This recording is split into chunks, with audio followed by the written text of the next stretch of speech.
একদিন এক সায়েন্সের প্রফেসর তার স্টুডেন্টদের একটি এক্সপেরিমেন্ট করে দেখান। এক্সপেরিমেন্টটা এরকম হয় যে একটি ঠান্ডা জলের পাত্রের মধ্যে একটা ব্যাঙকে রেখে দেওয়া হয়। ব্যাঙটা সেখানে খুব স্বাচ্ছন্দ্যেই থাকে, কিন্তু যখনই ব্যাঙটাকে একটা ফুটন্ত জলের পাত্রের মধ্যে ফেলা হয়, ব্যাঙটা এক লাফে সেখান থেকে বেরিয়ে আসে এবং নিজের প্রাণ বাঁচিয়ে নেয়।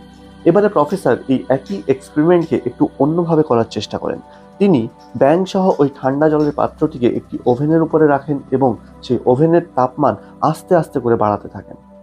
তাপমান যত বাড়তে থাকে, ব্যাঙের অস্বস্তি বাড়ে, কিন্তু সে নিজেকে ওই তাপমানের সাথে জলের সাথে অ্যাডজাস্ট করে নেয়। একটা সময় তাপমান এমন জায়গায় গিয়ে পৌঁছায় যে ব্যাঙ আর সেখানে থাকতে পারে না এবং লাফ দিয়ে বেরোনোর চেষ্টা করে, কিন্তু ব্যাঙ আর বেরিয়ে আসতে পারে না, কারণ সে তার সমস্ত এনার্জি ওই তাপমানের সাথে অ্যাডজাস্ট করতে গিয়ে শেষ করে ফেলেছে এবং ফলস্বরূপ ব্যাঙটির মৃত্যু ঘটে। এরকম সেম সিচুয়েশন অনেক সময় আমাদের ক্ষেত্রেও ঘটে।